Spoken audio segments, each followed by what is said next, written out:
ومن أحسن قولا ممن دعا إلى الله وعمل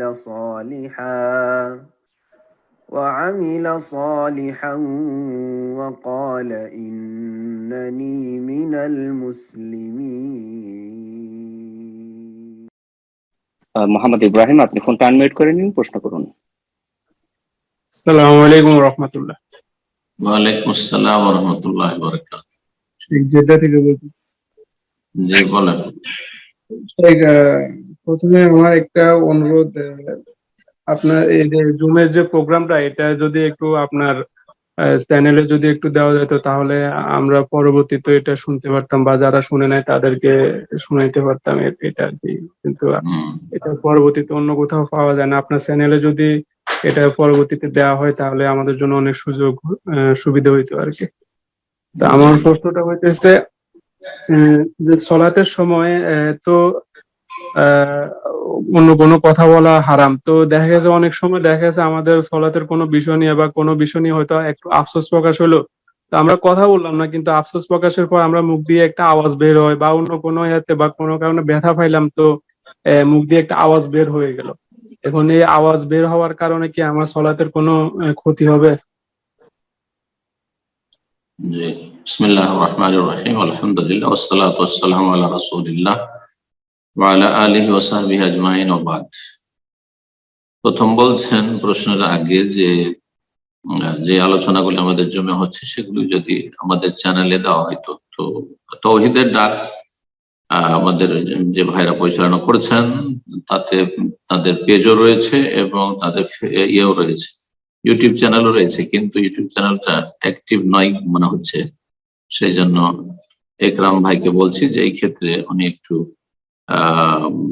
যে ভাই দায়িত্বে রয়েছে তাকে একটু বলবেন, আর আশা করি বিষয়টা প্রতি গুরুত্ব দেবেন। এই বিষয়টি আরো অনেকেই আমাকে বলেছেন।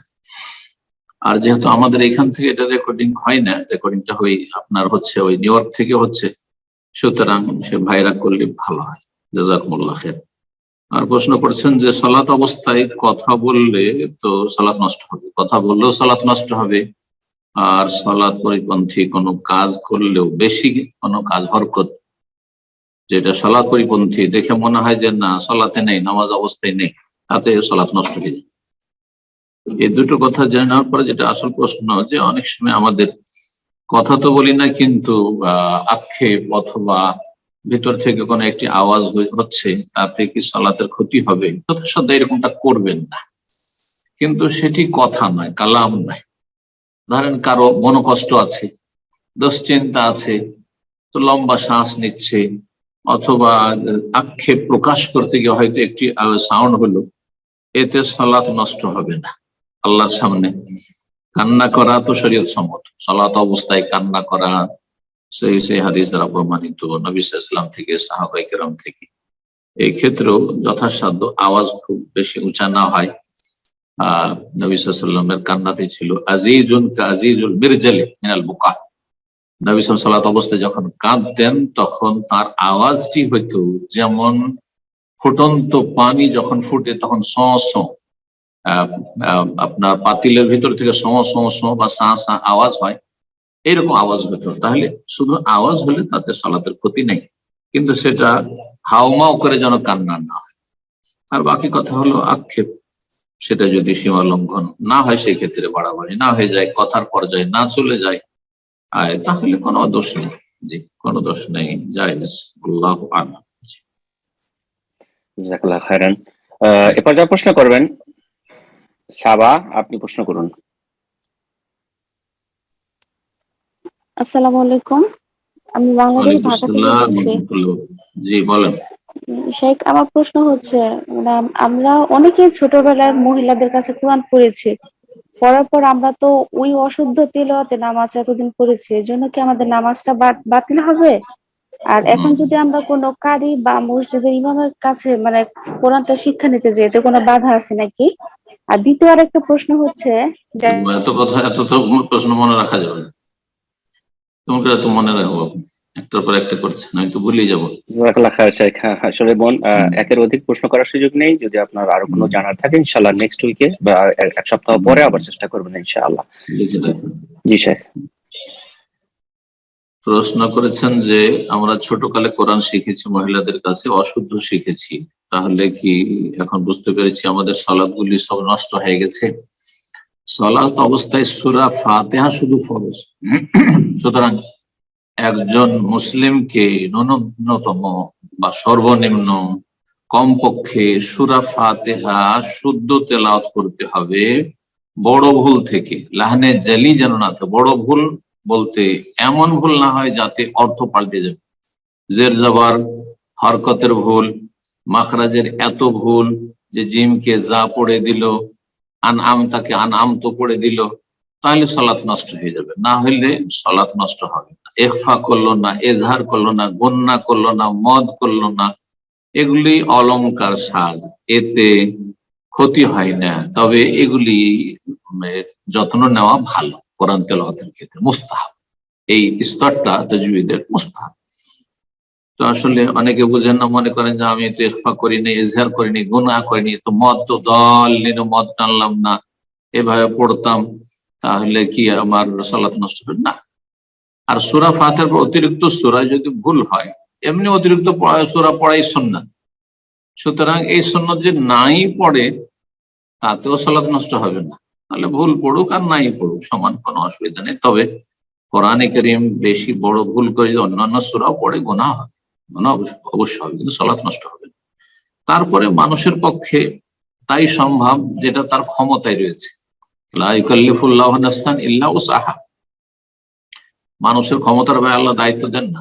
যখন আপনি ছোটকালে শিখেছেন তখন সেখানে ওই মহিলাদের কাছে, অথবা এমন মক্তবেও যারা মুন্সিরা পড়াইতো বা ছোটখাটো মৌলভী সাহেবরা হুজুররা পড়াইতো, তারা শুদ্ধ জানতো না, তো ভুল আমাদেরকে মুখস্থ করিয়েছে, কোনো অসুবিধা নাই, সেটাই ঠিক। তখন কি করবো? যেমন একজন অমুসলিম যদি কিছুই না জানে, শুধু কালেমা পড়ে আল্লাহু আকবার করতে থাকে, সালাত হয়ে যাবে। এই নয় যে ও সূরা ফাতিহার আত্মায়াত মুখস্থ করা পর্যন্ত অপেক্ষা করবে, সালাত শুরু করে দিবে, যা জানে তাই দিয়ে সালাত পড়বে, জি কোনো অসুবিধা নেই। তবে এখন জানতে পেরেছেন, এখন যাতে করে যথাসাধ্য শুদ্ধ তেলাওয়াত করেন, আর বিশেষ করে সূরা ফাতিহা যেন ভুল না হয়, কারণ সূরা ফাতিহা হচ্ছে সালাতের রোকন, ফরজ সবার জন্য। জি। আর দ্বিতীয় বিষয় কি ছিল ইকরাম ভাই? শেখ উনি জানতে চাচ্ছিলেন যে এখন উনি যে ওনারা কারো কাছে শেখার জন্য যদি কোরআন শেখার ক্ষেত্রে দেখেন, পুরুষ মানুষরা আছে কোরআন শিখবেন না, এটা একটা বড় ফিতনা দরজ আজকাল খুবই বেশি। আমি বহু মানুষকে চিনি, বহু হাফেজকে জানি, এবং অনেক দিনী বন্ধুদের সম্পর্কে শুনেছি, তাদেরকে চিনি অথবা না চিনি, যে তারা এই কোরআন শিক্ষা, আরবি শিখবো, আমি কোর্স করব করে ফিতনায় পড়েছে, বহু ফিতনায় পড়েছে। ভিডিও কল লিপ্ত একজনের সাথে, লা হাওলা ওয়ালা কুওয়াতা। তো আল্লাহ এসব থেকে হেফাজত করুক। পুরুষদের কাছে আমি শিখতে জায়েজ বলবো না, যেখানে আমাদের কাছে মহিলা শিক্ষিকার ব্যবস্থা আছে। হ্যাঁ, মহিলা শিক্ষিকার ব্যবস্থা আছে। আপনি নির্জনে ক্লাস করাবে, একজন করে ক্লাস করাচ্ছেন, যেখানে একাধিক কেউ নেই, যে তারপরেও একসাথে করলো শুধু মহিলাদের ক্লাস, পার্সোনাল তাদের নাম্বার পেয়ে যাচ্ছে, সুতরাং সেখানে একটা ফিতনার আশঙ্কা। বিশেষ করে যুবকদের ক্ষেত্রে তো আরো বেশি ফিতনা, যুবক যুবতীর ক্ষেত্রে, অবিবাহিতাদের ক্ষেত্রে আরো ফিতনা। এমনকি বিবাহিত ছেলে মেয়ে আছে হাফেজ, তারপরেও কোথা থেকে কোন দেশ থেকে কোন দেশে প্রথম কোরআন শিক্ষার নাম দিয়ে, আর তারপর ভিডিও কলে ঘন্টার পর ঘন্টা কথা বলে। এসব রিপোর্ট কত নেবে, হাদিস ওয়ালা হারাজ, বয়ান করে শেষ নেই এসব। সুতরাং আমি নিষেধ করব কোন পুরুষের কাছে কোন বোনকে কোরআন শিখতে, দিন শিখতে, যতক্ষণ পর্যন্ত আপনার কাছে শিখার ব্যবস্থা আছে। আলহামদুলিল্লাহ, ইউটিউবে কোরআনের ভালো ভালো কারি রিপিট তেলাওয়াত আছে, শেখ ইব্রাহিম আখদার, তারপরে সাদিক আল মুনশাবি, শেখ আইয়ুব, রিপিট তেলাওয়াত 3 বার করে আছে, আম্মা পড়ার, সেগুলি পড়েন, সেগুলি শোনেন, ইনশাআল্লাহ শুদ্ধ হয়ে যাবে। জাযাকুমুল্লাহ খাইরান। জি, বারাকাল্লাহ ফিক। এ পর্যায়ে প্রশ্ন করবেন আজাদ হোসেন, আপনি প্রশ্ন করুন। আসসালামু আলাইকুম ওয়া রাহমাতুল্লাহি ওয়া বারাকাতুহু। ওয়ালাইকুম আসসালাম ওয়া রাহমাতুল্লাহি ওয়া বারাকাতুহু। দুবাই শারজা থেকে আজাদ হোসেন সাহেব। জি বলেন। সাহেব, আমার প্রশ্ন হলো সিয়ামের বিষয়, সিয়াম সালাতের বিষয় নিয়ে।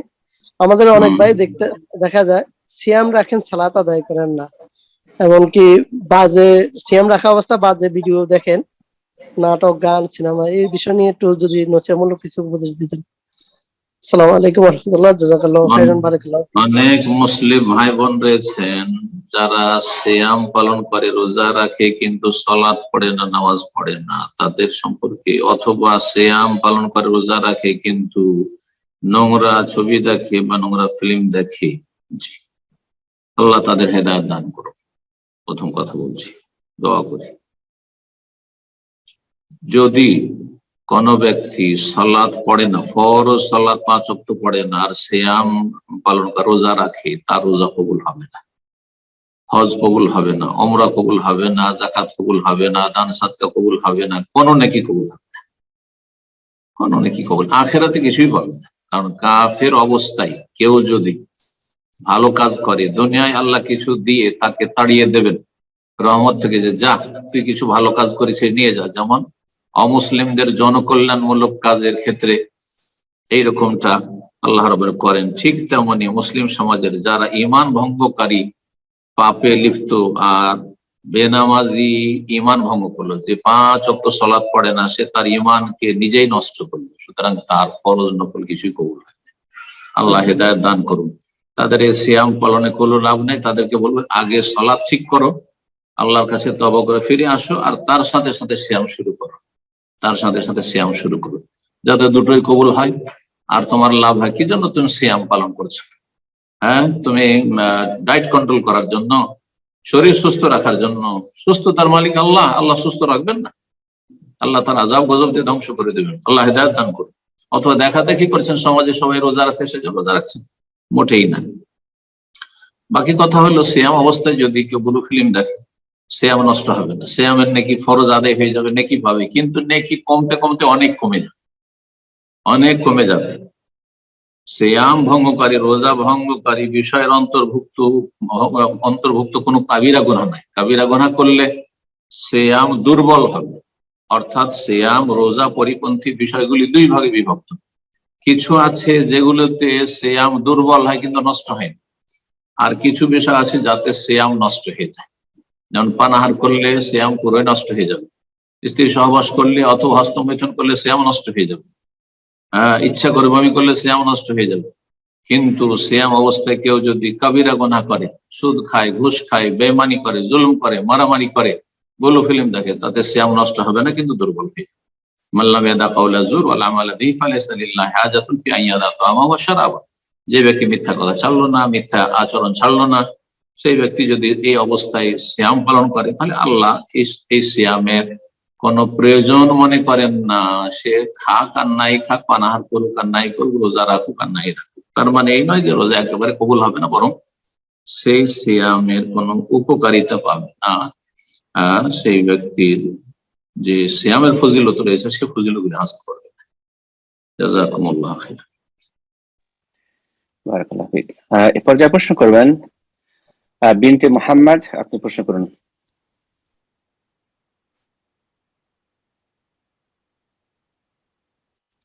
বলছি। জি, আপনার সাউন্ড ক্লিয়ার হচ্ছে না, আপনি আবার কথা বলুন। আসসালামু আলাইকুম ওয়া রাহমাতুল্লাহ। ওয়ালাইকুম আসসালাম ওয়া রাহমাতুল্লাহি ওয়া বারাকাতুহু। জি বল। বাংলাদেশ, ঢাকা থেকে বলছি। আমার প্রশ্নটা হচ্ছে এক বোনের, সে অনুপস্থিত তাই আমি করছি। প্রশ্নটা হচ্ছে যে সে মধ্যবিত্ত পরিবার থেকে আর কলেজ স্টুডেন্ট। তো সে মানে তার অনেক বড় একটা স্বপ্ন বলা যায়, তার জীবনের শেষ স্বপ্ন যে সে উমরাহ পালন করবে। এখন তার বাবার সাথে সে ব্যাপারে কথা বলেছে, আর সে টাকাও জমাচ্ছে, প্রতিদিন 100 টাকা করে ব্যাংক কিনেছে একটা, প্রতিদিন 100 করে জমাচ্ছে। কিন্তু সে এক্সট্রা ভাবে যে কলেজে যায়, সে যে টিফিনের টাকা পায় বা ভাড়ার টাকা পায়, সেগুলো সে জমাচ্ছে। এখন এই ক্ষেত্রে কি সে কি নিজেকে কষ্ট দিয়ে যে এত দূর হেঁটে হেঁটে কলেজে যাচ্ছে বা টিফিন করছে না, সেই জমানো টাকাটা কি নিজের জন্য খরচ করছে না, সেজন্য কি সেটা জুলুম হয়ে যাচ্ছে নিজের জন্য? এটাই আমার প্রশ্ন আর কি। আওয়াজগুলো একটু বেজে বেজে আসছিল, আমি বুঝতে পারলাম না। একরাম ভাই, আপনি এই প্রশ্নের সার কথা বলেন। আমি যতটুকু বুঝতে পেরেছি, বোন বলছে যে কেউ পয়সা জমাচ্ছেন ওমরা করার জন্য, উনি নিয়ত করেছেন বা পয়সা স্বপ্ন। জমাচ্ছেন উমরা করার জন্য, জি। জি, তারপর কিন্তু উনি কলেজে যাচ্ছেন হেঁটে হেঁটে বা কষ্ট করে যাচ্ছেন, তখন এই যে উনি যে কষ্ট করে যাচ্ছেন, এটা কি ওনার এই কাজটা করাটা কি ওনার জন্য জুলুম হয়ে যাচ্ছে কিনা, নিজের উপর জুলুম করা হচ্ছে কিনা, এতটুকু আমি কষ্ট বুঝেছি। করে কলেজে যাচ্ছেন মানে পয়সা বাঁচানোর জন্য, এটাই বলছেন? সম্ভবত এটাই উনি বলছেন, সম্ভবত। বোন, যদি আমার কথা যদি ক্লিয়ার না হয়ে থাকে, আপনি আবার কথা বলুন, প্রশ্ন করুন। আওয়াজটা ক্লিয়ার আসছে না বোনের, হয়তো জানি না সাউন্ড সিস্টেমের জন্য নাকি, আমি কিছু বুঝতে পারছি না তেমন। জি, এই জন্য। আর প্রশ্ন পুরো ক্লিয়ার না বুঝলে উত্তর ঠিক হবে না। তো যদি এটাই হয় প্রশ্ন, তাহলে আমি উত্তর দিচ্ছি। হ্যাঁ, আর যদি না হয়ে থাকে তাহলে ওই বোন বলবে যে না, আমি অন্য কিছু বলতে চাইছিলাম, কথাটা একটু লম্বা হয়ে গেছে। ঠিক আছে মনে হয় নাকি? জি শেখ, আপনি এর উপরে বলুন। উনি অত জি। ঠিক আছে শেখ। ওমরা করার জন্য পয়সা জমা করছেন, ভালো কথা। নেকির উদ্দেশ্যে পয়সা জমা করেছেন, আল্লাহ তৌফিক দান করুন, আল্লাহ সহজ করুন। মানুষ যদি ইখলাসের সাথে ভালো কাজের নিয়ত করে তো আল্লাহ তৌফিক দেবেন, আল্লাহ সহজ করবেন, এতে কোনো সন্দেহ নেই। ইয়াকিন থাকতে হবে, ইখলাস থাকতে হবে। আল্লাহ সহজ করুন, মনের আশা পূরণ করুন, দোয়া করুন। বাকি কথা হলো যে এই পয়সা সেভ করার জন্য বা ওমরার জন্য পয়সা জমা রাখার জন্য নিজে কষ্ট করে কলেজে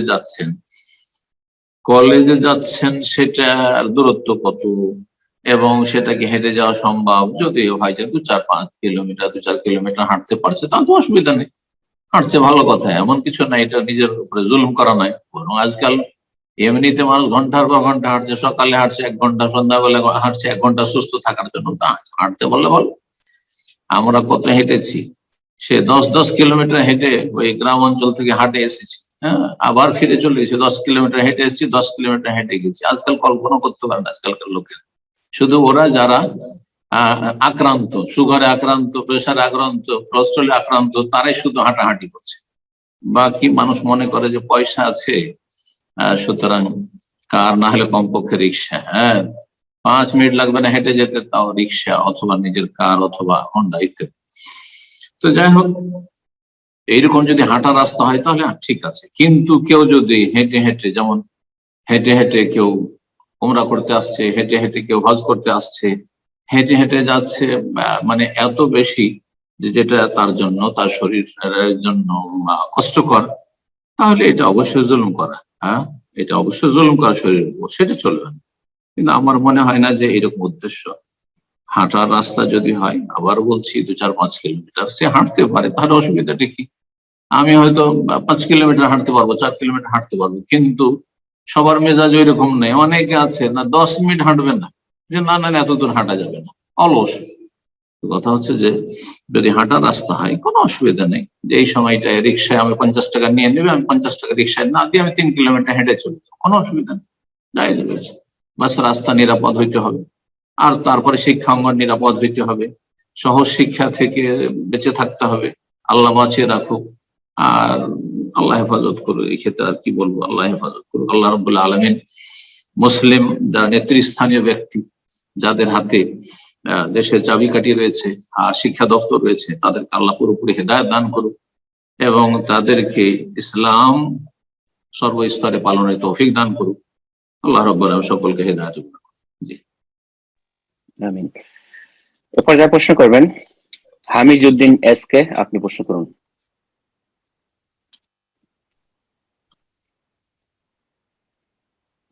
আসসালামু আলাইকুম ওয়া রাহমাতুল্লাহি ওয়া বারাকাতুহু। ওয়ালাইকুম আসসালাম ওয়া রাহমাতুল্লাহি ওয়া বারাকাতুহু। যে আমি জি, পশ্চিমবঙ্গের মুর্শিদাবাদ জেলা থেকে বলছি। বলেন।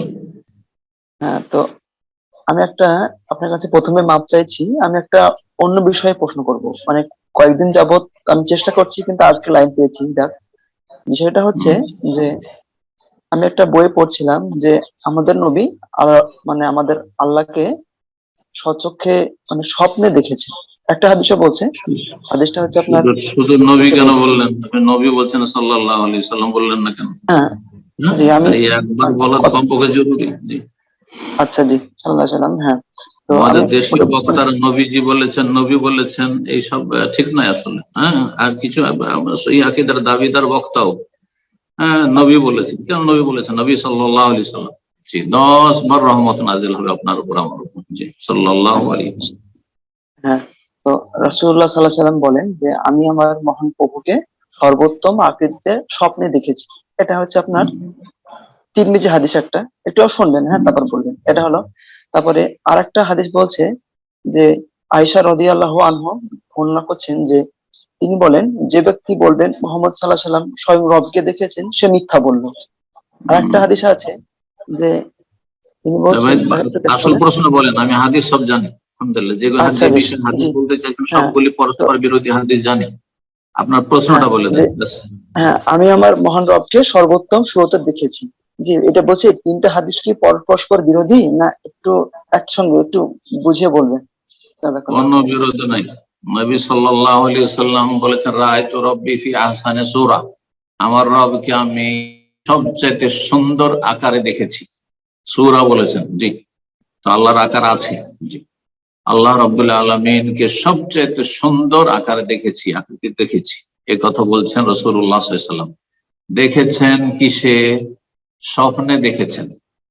হ্যাঁ, তারপর অন্তর থেকে দেখেছেন, রাআহু বিফুয়াদিহি, অন্য হাদিসে রয়েছে অন্তর দিয়ে দেখেছেন, হৃদয় দিয়ে দেখেছেন, স্বপ্নে দেখেছেন। আর মা আয়েশা রাদিয়াল্লাহু তাআলা আনহা যে বলেছেন, সহিহ মুসলিমের হাদিসে রয়েছে, মান হাদ্দাসাকুম, কেউ যদি তোমাদের কাছে বয়ান করে, আন্না রাসূলুল্লাহ সাল্লাল্লাহু আলাইহি রাআ রাব্বাহু, যে রাসূলুল্লাহ সাল্লাল্লাহু আলাইহি ওয়াসাল্লাম তার রবকে প্রত্যক্ষ করেছেন, দেখেছেন, ফাকাদ আযামাল ফিরিয়াতা, তাহলে সে চরম মিথ্যা কথা বলল। এর উদ্দেশ্য হচ্ছে যে স্বচক্ষে রাসূলুল্লাহ জাগ্রত অবস্থায় দেখেননি, জাগ্রত অবস্থায় জমিনও দেখেননি, আর মেরাজের সফরেও দেখেননি, সরাসরি আল্লাহকে দেখেননি, বরং মেরাজে আল্লাহর সাথে কথা বলেছেন, আল্লাহ তার সাথে কথা বলেছেন, যেমন মুসা আলাইহিস সালামের সাথে কথা বলেছেন। কিন্তু অন্য হাদিসে রয়েছে নূরুন আন্না আরাহু, যখন জিজ্ঞাসা করা হয় নবী সাল্লাল্লাহু আলাইহি ওয়াসাল্লামকে যে আপনি কি হাল রাআইতা রাব্বাকা ইয়া রাসূলুল্লাহ, হে আল্লাহ রাসূল আপনি কি রবকে দেখেছেন, তখন তিনি বলছেন নূরুন, তিনি তো নূর, আর নূর আমি এই জ্যোতি নূরকে কি করে দেখতে পারি। নবী সাল্লাল্লাহু আলাইহি ওয়াসাল্লাম আল্লাহকে দেখেননি স্বচক্ষে, তবে স্বপ্নে দেখেছেন, অন্তর থেকে দেখেছেন। জি, জাযাকুমুল্লাহ। বারাকাল্লাহ। এ পর্যায়ে প্রশ্ন করবেন মুক্তা, আপনি প্রশ্ন করুন। আসসালামু আলাইকুম শায়েখ। ওয়ালাইকুম আসসালাম ওয়া রাহমাতুল্লাহি ওয়া বারাকাতুহু। জি, শায়েখ, আমি গাজীপুর থেকে বলছি। জি বলেন। শায়েখ, আমি মহিলা গ্রুপে আপনাকে একদিন বলেছিলাম যে আমার ফ্যামিলি বেদিন এবং আমার উপর বিভিন্নভাবে নির্যাতন করা হয়, এমনকি আমার মা আমার হাতটাও ভেঙে দিছিল। তো আমি একটা সিদ্ধান্ত নিতে চাচ্ছিলাম, আমি পরামর্শ চাই আপনার, যে এই সিদ্ধান্ত কি করেছিল বুঝতে পারছি না। আমার হাতও ভেঙে দিয়েছিল, মানে আমার পর্দা করা নিয়ে আমার আত্মীয় স্বজনরা বিচার দেয় কে বিভিন্ন হাত ভাবে। ভেঙেছিল? বুঝলাম না, কে ভেঙেছিল? আমার মা। আপনার মা ভেঙে দিল কেন? আল্লাহ হেদায়েত কারণ করুন। আমার আত্মীয় স্বজনরা আমার পর্দার বিরুদ্ধে আম্মুর কাছে বিচার দিয়েছিল যে আমি নাকি জঙ্গি হয়ে যেতেছি, তাদের সামনে আমি পর্দা করি, মানে যারা আমার মাহরাম না, আত্মীয়দের ভিতরে বিভিন্ন ও ভাবে আচ্ছা, আমাকে। আপনার মা ইসলাম বিরোধী, পর্দা বিরোধী, এই জন্য নাকি? পর্দা বিরোধী না, সেও পর্দা করে, কিন্তু সে চায় যে আমি নিকাব না পরি, আমি ভালো করে এতটা পর্দা না করে আত্মীয়দের সামনে যাই। সে বলে যে তারা। এখানে চেহারা না ঢাকলে তো আর পর্দা হলো না, চেহারাই তো আসল পর্দা। জি জি পুরুষ সাহেব। যদি কোনো মহিলার দিকে তাকায় তো তার কি চেহারা ছাড়া অন্য জায়গায় তাকাবে নাকি? আসল জি চেহারা। শায়েখ, আমি ছোট থেকে আমার বাবা মার এরকম ভাবে দেখেছি, এবং আমার ফ্যামিলিটা বিদাত করে, চল্লিশা পালন করে বিভিন্ন, এটা বলতে নিলে শেষ হবে না।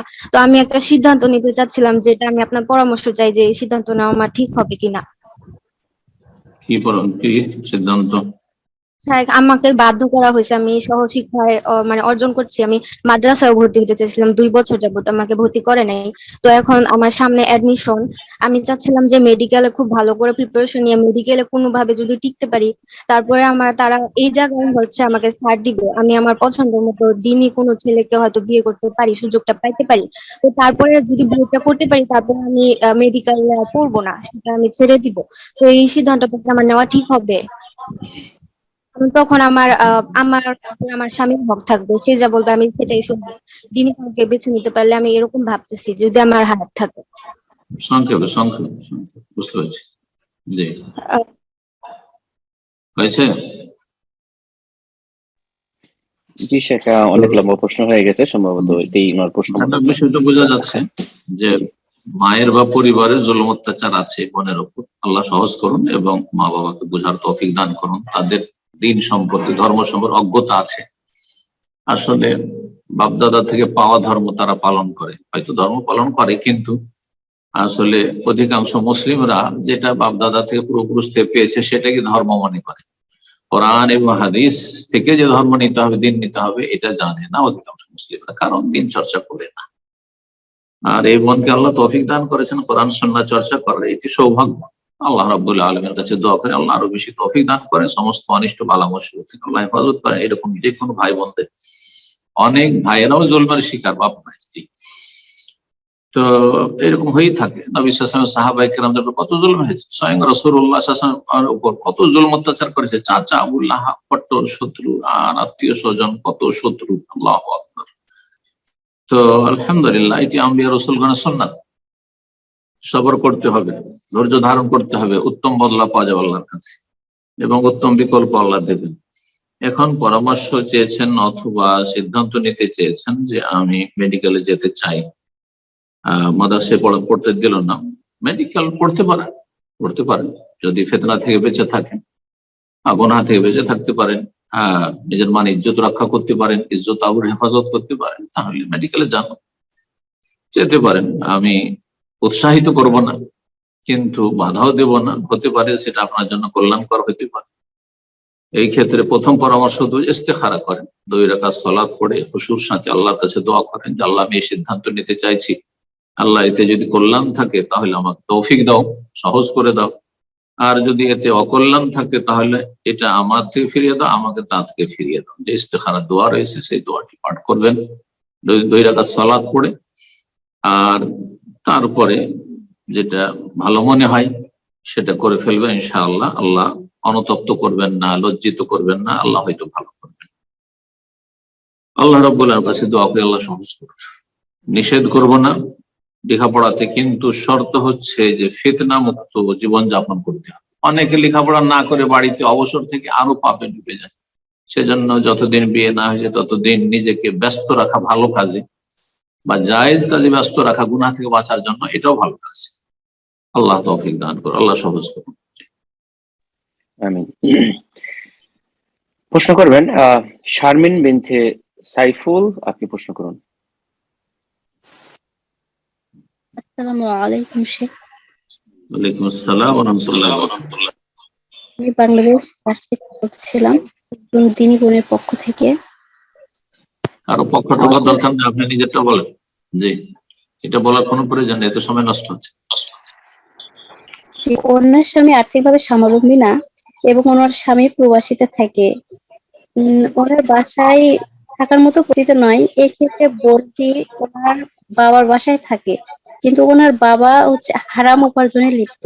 এখন কি সেই বোনের ওই হারাম উপার্জনের খাদ্য হালাল হবে? এই প্রশ্নের উত্তর অনেকবার দেওয়া হয়েছে, একটু ইউটিউব খুলে আলোচনা শুনলেই আমার উত্তর পাবে। যতদিন পর্যন্ত একজন বোন আর একজন বোনের জন্য ইনকাম করার কোনো সময় ফরজ নাই। মহিলাদের জন্য নিজে ইনকাম করে রোজগার করে খেতে হবে, এটা ফরজ নাই। জি, কারণ আল্লাহ ফরজ করে রেখেছেন। বাবার ঘরে আছেন, বাবার ফরজ। বাবা মারা গেছে, ভাইয়েরা আছে আর এখনো বিয়ে হয়নি অথবা তালাক প্রাপ্ত হয়েছেন, বিধবা এসছেন, ভাইদের উপর ফরজ। স্বামীর ঘরে গেছেন, স্বামীর উপর ফরজ। কেউ নেই আত্মীয় স্বজন, সরকার উপর ফরজ, মুসলিম শাসকের। জি, এই জন্য মহিলাদের হাই ইনকাম করতে হবে এমনটা নয় আসলে।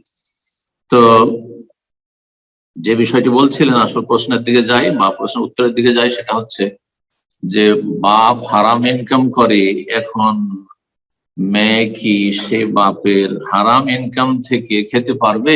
বাপের জন্য হারাম বুঝি, কিন্তু বাপের কাছ থেকে ছেলে মেয়েদের, নাবালক অথবা নাবালক ছেলে অথবা মেয়ের ক্ষেত্রে নাবালিকা হোক আর সাবালিকা হোক, যতদিন বিয়ে স্বামীর ঘরে যায়নি, বাবার কাছ থেকে তার অধিকার আছে, সে ভরণ পোষণ নেবে। স্ত্রীর অধিকার রয়েছে স্বামীর কাছ থেকে ভরণ পোষণ নেবে। সুতরাং স্বামী যদি হারাম রোজগার করে অথবা আপনার কে বলে বাবা যদি হারাম রোজগার করে করুক, তাকে শুধু নাসিহা করবেন যে আল্লাহর ওয়াস্তে আমাদেরকে হালাল খাওয়ান, হালাল উপার্জন করেন। যদি না শুনে আপনার অধিকার আছে, কোথা থেকে সে দিচ্ছে সেই রবের কাছে জবাব দিবে, আপনাদের জন্য হালাল, আপনাদের জন্য রুজি হালাল। জি, জাযাকাল্লাহ খায়ের। পর্যায় প্রশ্ন করবেন আবু ইসমাইল, আপনি প্রশ্ন করুন। আসসালামু আলাইকুম ওয়া রাহমাতুল্লাহি ওয়া বারাকাতুহু। ওয়ালাইকুম আসসালাম ওয়া রাহমাতুল্লাহি ওয়া বারাকাতুহু। জি সম্মানিত সাহেব, বলেন। আমি বাংলাদেশ পাবনা থেকে বলছিলাম। বলেন। আমার প্রশ্নটি হচ্ছে, আমরা জানি যে বনি আদম যখন মৃত্যুবরণ করে তখন তার আমল বন্ধ হয়ে যায়। আর আমরা জানি যে মেরাজের হাদিসগুলোতে যেমন আল্লাহ রাসূল সাল্লাল্লাহু আলাইহি ওয়াসাল্লাম বলেছেন যে তিনি মেরাজে যাওয়ার সময় মুসা আলাইহিস সালামকে তার কবরের উপর সালাত আদায় করতে দেখেছেন। এর সঠিক ব্যাখ্যা থেকে, কারণ এই নিয়ে যারা এই বিশেষ করে যে নবী সাল্লাল্লাহু আলাইহি ওয়াসাল্লাম হায়াতুন নবী, তারা এটা দিয়ে দলিল দেয়। এজন্য এর সঠিক ব্যাখ্যাটা আমরা জানতে চাচ্ছিলাম, আমরা এগুলো কথাগুলো সরাই। আল্লাহ রাব্বুল আলামিন কোরআনে কারীমে স্পষ্ট করে দিয়েছেন কুল্লু নাফসিন যায়কাতুল মাউত, যার প্রাণ আছে তার মরণ আছে। বুঝা গেছে? তারপরে শেষ নবী সাল্লাল্লাহু আলাইহি ওয়াসাল্লাম ইন্তেকাল করেছেন, মারা গেছেন, আল্লাহ কোরআন স্পষ্ট করেছেন আফাইম মিত্তা ফাহুমুল খালিদুন ইন্নাকা মাইয়িত, হে নবী নিঃসন্দেহে তুমি মরণশীল, মাইয়িত। তো নবী সাল্লাল্লাহু আলাইহি ওয়াসাল্লাম হাই না আল্লাহর মত, বরং তিনিও মাইয়িত, মৃত। ওয়া ইন্নাহুম মাইয়িতুন, সবাই মরবে আর তুমিও মরবে, আল্লাহ বলেছেন।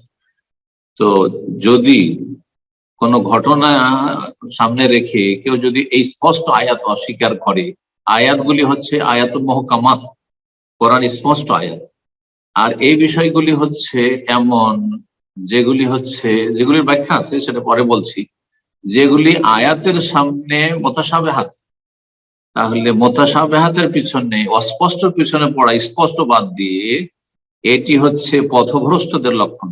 আল্লাহ সূরা আলে ইমরানের শুরুতে বলছেন ফাআম্মাল্লাযীনা ফী কুলুবিহিম যায়গুন, যাদের অন্তরে বক্রতা আছে, হ্যাঁ বক্রতা, শিরক বিদআত ঢুকে আছে, গোমরাহি ঢুকে আছে, সোজা না অন্তর বাঁকা, ফায়াত্তাবিউনা মা তাশাবাহা মিনহু, তারা অস্পষ্ট বিষয়গুলির পিছনে ছুটে, ইবতিগাল ফিতনাত ওয়া ইবতিগা তাউইলিহি, ফিতনা তলাশ করার জন্য, বিভ্রান্তির দিকে যাওয়ার জন্য, আর তার ব্যাখ্যা খোঁজে যে এটা কেন। তাহলে মুসা আলাইহিস সালাম তার কবরে সালাত আদায় করেছেন, মুসা আলাইহিস সালাম কবরে সালাত আদায় করেছেন, সেই জন্য আপনি স্পষ্ট আয়াত অস্বীকার করে দিবেন যে না নবীরা মারা যাননি? তাহলে কুফরি কথা এটি। তাহলে মুসা আলাইহিস সালামের সালাতের দৃশ্য অথবা মেরাজে বাইতুল মুকাদ্দাসের সমস্ত আম্বিয়া রাসূলগণ এসে মুক্তাদি হলেন, নবী সাল্লাল্লাহু আলাইহি ওয়াসাল্লাম সালাত আদায় করলেন, ইমাম হচ্ছেন তিনি, এখনো জীবিত আছেন রাসূলুল্লাহ সাল্লাল্লাহু আলাইহি ওয়াসাল্লাম, আর যারা মুক্তাদি সমস্ত নবী রাসূলগণ ঈসা আলাইহিস সালাম ছাড়া সবাই মৃত, তারা এসে হাজির হয়েছেন, তাহলে কি তারা জীবিত?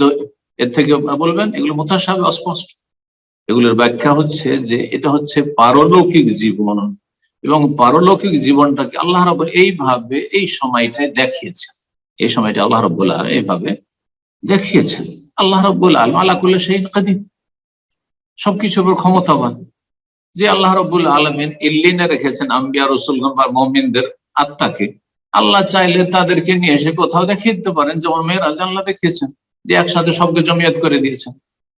বারজাখী জীবনে রয়েছেন ইল্লিনে মুসা আলাইহিস সালামের আত্মা, কিন্তু নবী সাল্লাল্লাহু আলাইহি ওয়াসাল্লাম যখন সফর করছেন তখন দেখছেন যে তার কবরে তিনি সালাত আদায় করছেন, এটা আল্লাহ দেখিয়েছেন। তো এটা আপনার অস্পষ্ট বিষয়কে আপনি এই দলিলে নিতে পারেন না যে তার মানে সমস্ত নবী জীবিত আছেন, হায়াতুন নবী, আর স্পষ্ট আয়াতকে অস্বীকার করে কুফরিতে লিপ্ত হবে। একটি আয়াত অস্বীকার করা মানে কাফের হয়ে যাওয়া। আল্লাহ বুঝার তৌফিক দান করুন। জি, এগুলি হচ্ছে বারজাখী বিষয়। সহজ ভাষায় এই ধরনের ঘটনাগুলি হচ্ছে পারলৌকিক বিষয়। পারলৌকিক বিষয় চিন্তা করুন তো দেখি, আমরা যখন মাইয়াতকে কবরে দাফন করে দিলাম আর ঢেকে দিলাম, আর তারপরে ওখানে দাঁড়িয়ে থাকি আমরা কি দেখতে পাবো? এমনকি খুলেও যদি রেখে দেন যে না আমি খুলে দেখবো যে মনকার নাকে নিয়ে এসে বসাচ্ছে, এটা তো আমরা বিশ্বাস করি। মনকার নাকে দুইজন আসলেন, দুইজন মালাইকা আসলেন, ফায়াতি মালা কানে ইউজুলেশনে বসাচ্ছেন, জিজ্ঞাসা করছেন একটু দেখবো, আমি ছেলে আমার মা বাবাকে দেখবো যে কেমন করে বসছেন, কেমন করে জবাব দিচ্ছেন, দেখতে পাবেন? মোটেই দেখতে পাবেন না। কিন্তু আপনার সামনে তো সব হয়ে গেল। এগুলো পারলৌকিক বিষয়, এগুলো হচ্ছে বারজাখী বিষয়। জি, এগুলো বিশ্বাস করতে হবে। এগুলো ধরন আল্লাহ ছাড়া কেউ জানে না। এগুলো কিভাবে হচ্ছে এই চোখে দেখা সম্ভব নয়, কারণ এই চোখ হচ্ছে পার্থিব চোখ। এই দৃষ্টি শক্তি দুনিয়া পর্যন্ত সীমিত, বরং দুনিয়াতেই সীমিত। খোলা মাঠে কিছু দূর যাওয়ার পরে কিছু দেখতে পাচ্ছেন না, সীমিত শক্তি এতে রয়েছে। আর পারলৌকিক বিষয়গুলি এই সীমিত শক্তি দিয়ে আয়ত্তে নিয়ে আসা অসম্ভব, সেটা হৃদয় দিয়ে হোক অথবা চক্ষু দিয়ে হোক। আল্লাহ বুঝার তৌফিক দান করেন। জি, আমিন। প্রশ্ন করবেন রোজিনা খাতুন, আপনি প্রশ্ন করুন। আসসালামু আলাইকুম, সম্মানিত স্যার। ওয়ালাইকুম আসসালাম ওয়া রাহমাতুল্লাহি ওয়া বারাকাতুহু। জি, মালদা জেলা থেকে বলছিলাম। আচ্ছা। জি, আমার প্রশ্ন হলো যে আসমাউল হুসনা বলতে আল্লাহর যে 99টি নাম রয়েছে সেই 99 নামটিকে বলা হয় নাকি? আমি জানি যে আল্লাহর নাম অনেকগুলি রয়েছে, 99টি নাম আছে এমনটা নয়, নির্দিষ্ট করে যে 99টি রয়েছে এমনটা নয়। তো অনেক কিতাবে দেখেছি যে আসমাউল হুসনা বলতে আল্লাহর 99টি নামকেই বোঝানো হয়, এরকম বলা হয়েছে। জি জি, তো আসমাউল হুসনা বলতে ওই পুরো নামটাই আল্লাহর সবগুলো নামকেই বলা হয় নাকি যে 99টি নাম রয়েছে সেগুলোকে বলা হয়? বুঝেছি এটাই বুঝেছি, জানতে চাইছিলাম। প্রশ্ন বুঝে নিয়েছি। জি, জি, আল্লাহ রাব্বুল আলামিন কোরআনুল কারীমে ইরশাদ করেছেন ওয়ালিল্লাহিল আসমাউল হুসনা ফাদউহু বিহা। আল্লাহর সুন্দর সুন্দর বেশ কিছু নাম রয়েছে যেগুলির মাধ্যমে আল্লাহর কাছে দোয়া করব, আল্লাহকে ডাকো। ইয়া আল্লাহ বলে ডাকেন, আল্লাহুম্মা ইয়া রাব্বি, ইয়া গফুর, ইয়া করিম, ইয়া গফফার ইত্যাদি, ইয়া রহমান, তো ইয়া খালিক, ইয়া রাজিক। তো আল্লাহকে ডাকো, আল্লাহ বলছেন। আসমায়ে হোসেনা মানে সুন্দর সুন্দর নাম। জি, সুন্দর সুন্দর আল্লাহর সবগুলি নাম সুন্দর। এখন আল্লাহর আসমা হোসনা সুন্দর সুন্দর নাম কি 99টিতে সীমিত? না, 99 সীমিত নয়। তবে 99টি নামের ফজিলত সম্পর্কে হাদিস রয়েছে, যেটা বুঝতে গিয়ে অনেকে ভুল করেছে। ইন্না লিল্লাহি তিসআতা ওয়া তিসঈনা ইসমান মিয়াতান ইল্লা ওয়াহিদা মান আহসাহা দাখালাল জান্নাহ, সহিহ বুখারী হাদিস। আল্লাহ 99টি নাম, 100তে 1 কম নাম রয়েছে। যারা এই নামগুলিকে আয়ত্ত করবে তারা জান্নাতে যাবে। আয়ত্ত করবে, মুখস্থ করা, অর্থ বোঝা এবং সে অনুযায়ী আমল করা, সে অনুযায়ী জীবন গড়া, সেগুলি আল্লাহর কাছে চাওয়া, এই আমলগুলি হচ্ছে এহসা করা, আয়ত্ত করা। যে নামগুলোকে আয়ত্তে নিয়ে আসবে এই 99টিকে, তার ফজিলত হচ্ছে জান্নাতে প্রবেশ করবে, দাখালে জান্নাত। কিন্তু এই হাদিসের মানে এই নয় যে আল্লাহর শুধু 99টি নাম রয়েছে আর এর বেশি নাম। যেমন নবী রহমতুল্লাহ আলাইহি সহিহ মুসলিমের ভাষ্য বলেছেন আল্লাহর নাম 1000-এর কাছাকাছি রয়েছে, 99,999 কাছাকাছি রয়েছে, এ কথা বলেছেন। আল্লাহর অনেক নাম রয়েছে। তারপর আল্লাহর নাম আল্লাহ রাব্বুল আলামিন সবগুলি যে আমাদেরকে জানিয়েছেন তাও জানি না। সাম্মাইতা বিহি নাফসাক, যে একটি দোয়া রয়েছে, সেই দোয়াতে আল্লাহ তুমি তোমার যে নাম তুমি নিজের জন্য মনোনয়ন করেছো, আও আনজালতা ফি কিতাবিক, অথবা কোন কিতাবে নাজিল করেছো, কোরআন কারীমে, তাওরাত, ইনজিলে নাজিল করেছো, জবুরে নাজিল করেছো, আও আবিস্তাসারতা বিহি ফি ইলমিল গায়বি ইনদাক, অথবা তুমি ইলমে গায়বে অদৃশ্যে সে নামগুলি রেখে দিয়েছো। তাহলে আল্লাহর এমনও নাম রয়েছে যেগুলি আল্লাহ রাব্বুল আলামিন বান্দাদেরকে জানাননি। এটা হইতে পারে, বরং এটাই এই হাদিস দ্বারা বা এই দোয়া দ্বারা প্রমাণিত। তো আল্লাহর নাম 99টিতে সীমিত নয়, তবে 99টি, যেমন বললাম, 99টির বিশেষ ফজিলত রয়েছে। এছাড়াও আল্লাহর নাম যদি কোরআন এবং সহিহ হাদিসে পাওয়া যায় কোথাও, সেগুলি 99-এর বেশি হলে হতে পারে, কোনো অসুবিধা নেই। জি, জাযাকাল্লাহ খায়ের। সম্মানিত দিনী ভাই বোনেরা, আমরা প্রোগ্রামের শেষ পর্যায়ে চলে এসেছি। এখন থেকে একটা বা দুটো প্রশ্নের মাধ্যমে আজকের প্রোগ্রাম ইনশাআল্লাহ শেষ হয়ে যাবে। আমরা যারা হয়তো প্রশ্ন করার জন্য হ্যান্ড রেজ করে প্রশ্ন করতে পারলাম না এই সপ্তাহে, আগামী সপ্তাহে শুরুতে প্রোগ্রামে যুক্ত হওয়ার চেষ্টা করব, আল্লাহ আমাদের তৌফিক দান করেন। তো যাই হোক, আমরা এই পর্যায়ে প্রশ্ন নেব। প্রশ্ন করবেন সাদিয়া নূপুর, আপনি প্রশ্ন করুন।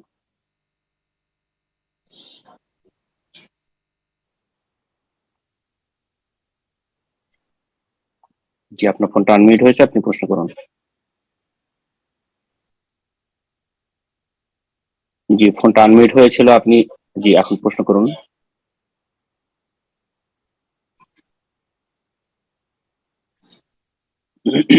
আপনাকে আমরা শুনতে পাচ্ছি না, আপনার ফোনটা বারবার মিউট করতেছেন। আমি আবারও সুযোগ করে দিচ্ছি, ফোনটা আনমিউট করে নিয়ে প্রশ্ন করুন। যে আপনার ফোন আনমিউট আছে, প্রশ্ন করুন।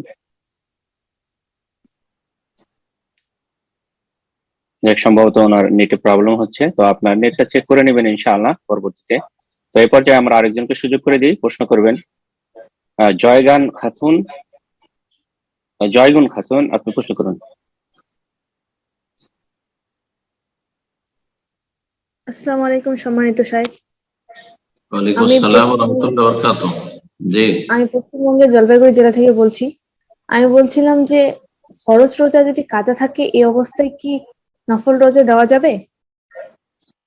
ফরজ রোজা যদি কাজা থাকে তো নফল রোজা কি রাখা যাবে না? আগে ফরজ আদায় করতে হবে।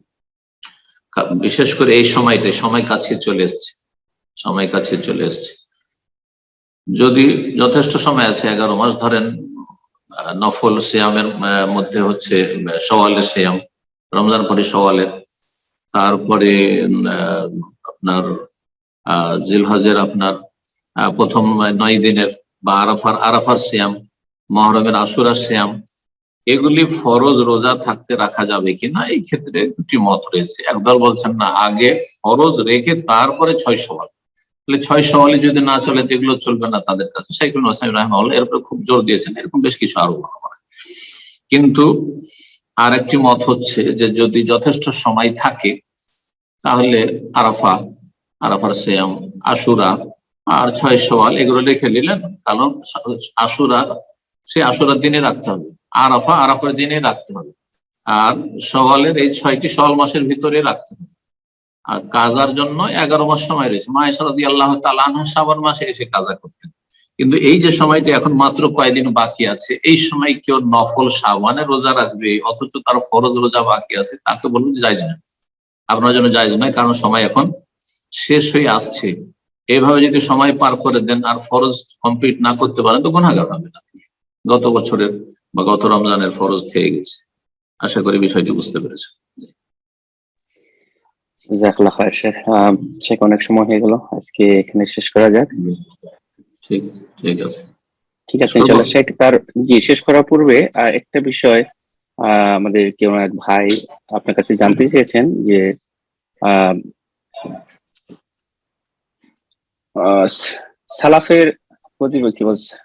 সালাফের কতিপয় মূলনীতির বাংলা মানহাজে সালাফের কতিপয় মূলনীতির যে বই বাংলা এবং আরবিতে এটা পিডিএফ ফাইলে আছে কিনা উনি জানতে চেয়েছেন আর কি। বাংলায় অনুবাদ হয়নি, তো অনুবাদ করলে হয়। আমার যে আলোচনা আছে, যদি গুরুত্বপূর্ণ মনে হয় তাহলে অনুবাদ করে দেওয়া যাবে হয়তো, আল্লাহ সহজ করুন ইনশাআল্লাহ। একবার আমি চেয়েছিলাম যে অনুবাদ করে ফেলি, পরে চিন্তা করলাম যে হয়তো প্রয়োজন হবে না, সেই জন্য করিনি। আর আরবি আছে, আরবি কপি আমার কাছে আছে। জি, তো হয়তো আল্লাহ তৌফিক দিলে করে দেবো ইনশাআল্লাহ, আল্লাহ কবুল। আরেকটি বিষয় বলতে চাইছিলাম, সেটা হচ্ছে যে রমজান মাস কাছে আসছে, আর ফিকহুত তাহারা, পবিত্রতার মাসাইল তো আরো কয়েক সপ্তাহ চলবে, রমজানের আগে শেষ হবে না, যদিও কন্টিনিউ করে আর 2 সপ্তাহ বাকি আছে, 2 রবিবারের পরে রমজান চলে আসবে।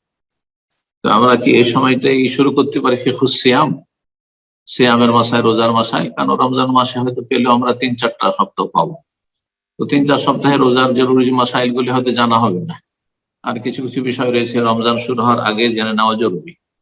তো সামনের সপ্তাহ থেকে না হয় ফিকহুস সিয়াম শুরু করে দিই। এতে হবে যে 6টি আলোচনা আমাদের ফিকহুস সিয়াম বা সিয়ামের মাসাইল সম্পর্কে হয়ে যাবে, আর তারপর রমজান পরে আবার আমরা ফিকহুত তাহারা কন্টিনিউ করবো। কেমন হয় এটি? আশা করি করা যায়, যেটা আপনি ভালো মনে করেন, যেমন হয় এটা ভালো হবে। তাহলে আগামী সপ্তাহে ইনশাআল্লাহ সিয়াম সম্পর্কে আলোচনা করবো। আজকে হচ্ছে 13, সামনে রবিবার 20 তারিখ হয়ে যাবে শাবান, তো তারপরে 27, 20 আর 27, তো রমজানের আগে 2 সপ্তাহ সিয়াম, ফিকুস সিয়াম সম্পর্কে আলোচনা করবো। আর তারপর রমজান মাসে হয়তো সময় পরিবর্তন করতে হবে, কারণ এই সময় তো তারাবি চলবে। তো এই সময়টা আমাদের জন্য উপযুক্ত হবে না, সেটা নিয়েও চিন্তা ভাবনা করেন কোন সময় করলে ভালো হয়, যাতে করে বাংলাদেশের সাহারির সময় হয়, আমাদের তারাবির পরে এটা সবচেয়ে ভালো। ইনশাআল্লাহ আবার আপনার সাথে আলোচনা হয়ে যাবে ইনশাআল্লাহ। আর সময় কিন্তু নির্ধারণ করা হবে, যেমনটা অন্য বছরে করেছি, গত রমজান মুক্তি করেছি। আল্লাহ সহজ করুন। জি, আর কোন প্রশ্ন আছে? না, সেটা তাহলে আপনি আরবি বইটা আমাকে একটু শেয়ার করে দিলে আমি হয়তো গ্রুপে দিয়ে দিব, যে ভাই চেয়েছেন ওখান থেকে সংগ্রহ করে নেবে, যদি আপনি আরবিটা থাকে আপনার কাছে, যেহেতু উনি রিকোয়েস্ট করেছেন। ইনশাআল্লাহ জাযাকাল্লাহ খাইর। আচ্ছা, ঠিক আছে, আজকে এখানে শেষ করুন ইনশাআল্লাহ। শেষখানে দোয়া করি আল্লাহ রাব্বুল আলামিন আমাদের গুনাহ খাতা মাফ করেন, আমাদের যদি ভুল ভ্রান্তি হয় তো আল্লাহ মাফ করেন, সংশোধনের তৌফিক দান করেন, উপকারী জ্ঞান দান করেন, ভালো নেক আমলে তৌফিক দান করেন, দ্বীনের দিকে ইখলাসের সাথে দাওয়াত দেওয়ার সকলকে তৌফিক দান করেন, সমস্ত বালা মুসিবত অনিষ্ট থেকে আল্লাহ হেফাজত করেন। বিশেষ করে যে সব ভাই বোনেরা আমাদের সাথে থাকলেন আর আছেন, অথবা দিন শিখছেন, যেখান থেকে দিনের উপর আমল করছেন, ফরজ ওয়াজিব আদায় করেছেন, হারাম নাজায়েজ থেকে বেঁচে থাকার জন্য চেষ্টা করছেন, আল্লাহ তাদেরকে আরো বেশি তৌফিক দান করেন, আরো বেশি বরকত দান করেন। আর যারা পাপে রয়েছে আল্লাহ তাদেরকে হেদায়েত দান করেন। আল্লাহ মুসলিম সমাজে যারা পথভ্রষ্ট, পাপী, গুনাহগার, যাদের কারণে আল্লাহর আযাব আসছে, যারা আল্লাহর আযাবকে জমিনে ডেকে নিয়ে আসছে, আল্লাহ তাদেরকে হেদায়েত দান করুক, এবং তাদের অনিষ্টের কারণে আল্লাহ রাব্বুল যেন আমাদের অনিষ্ট না করেন, আমাদের যেন বালা মুসিবত না দেন। আল্লাহ রাব্বুল আলামিন আমাদের সকলকে যেন হেফাজত করেন, ভালোদের ভালো তৌফিক দান করেন, মন্দদের আল্লাহ হেদায়েত দান করেন। আল্লাহ রাব্বুল আলামিন যেন আমাদের সার্বিক কল্যাণ দান করেন। রব্বানা আতিনা ফিদ দুনিয়া হাসানা ওয়া ফিল আখিরাতি হাসানা ওয়া কিনা আযাবান নার। সাল্লাল্লাহু আলা নবিয়িনা মুহাম্মদ ওয়া আলা আলিহি ওয়া সাহবিহি।